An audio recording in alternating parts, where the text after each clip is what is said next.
I was actively involved in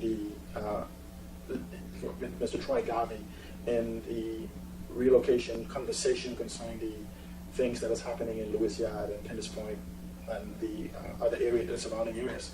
One of my concerns is that I hear the government once again talking about the relocation process and compensating individuals for the value of their properties.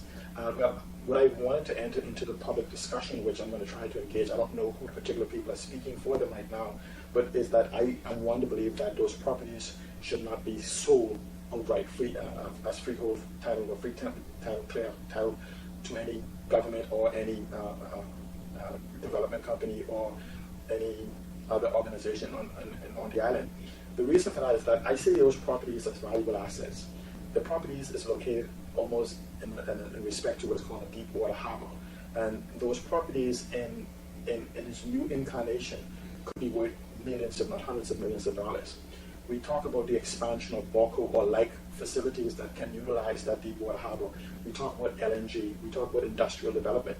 I am one to believe that the collective of those individuals feeling that they are owed some sort of compensation for the inconveniences they have experienced for the last 40 years should actually look to actually seeking removal from those areas as part of the compensation for the ill effects they have experienced, but at the same time retaining ownership in those properties so that they can form them as part of some trust or something of that sort, where they have equitable distribution based on the value or acres of those properties, and a irrevocable trust be set up to lease those land to industrial companies or whatever it is that's coming in for access to those properties for perpetual income to deal with some of the exigencies that may arise from medical, educational funding or sort that comes from those property. And so the compensation for the harm or perceived harm that they have experienced or the inconvenience from the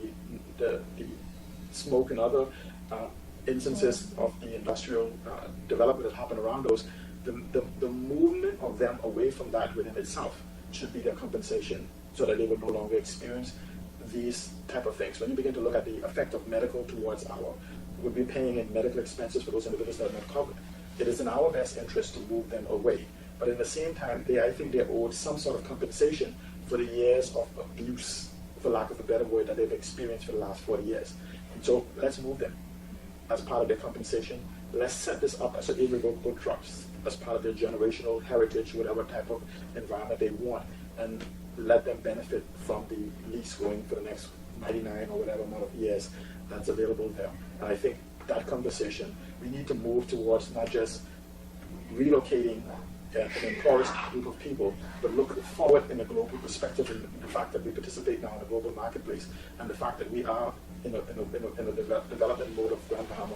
How can we benefit today and into the future from what is inherently theirs that they've worked for and owned for a number of years? How do you propose this be done? Is there something that the government and the industrial company needs to look at? Or? Well, I don't think it's incumbent. I think what happens is we need a new mind shift in the way we used to do things. And so those individuals, and yes, I would say the government, in consultation with the government, in setting up this trust. And again, it has to be an equitable trust. First of all, we must make a determination as to the fullness of who it is that we are responsible for in the relocation process of that community.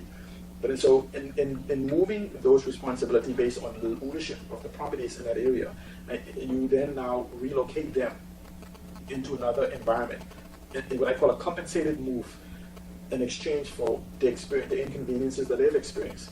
And at the same time, they retain ownership in the land that is then put into an equitable trust based on acreage that is there.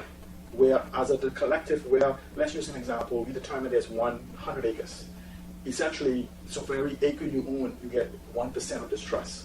And then you would then form this trust that you have the so-called share certificate in that then makes this land available for industrial or commercial leased, given the fact that the government owns the seabed lease that it gives access to the deep water harbor. And there's a lot of things that those land, from a global perspective, can be used for. We talk about the expansion of the oil refinery, of the storage facilities. It doesn't necessarily even have to be VOPAC or BOCO as we know it. We have global opportunities to invite others to become involved. VOPAC has proven the viability of such such a facility. And so, but we have the discussion now about LNG and all of these other type of environments that require a deep water harbor access. And so, what you have is a natural front that is being built there. And so, the key then is just to look at how can we harness the fullness of what has been given to them over the years that they may have not looked at it from a commercial position because it is their place where they live. They couldn't look at it from an industrial or commercial standpoint because this is their location. Now that they're being removed, they have the opportunity to look at it from another perspective. Thank you. Anything else? Thank you.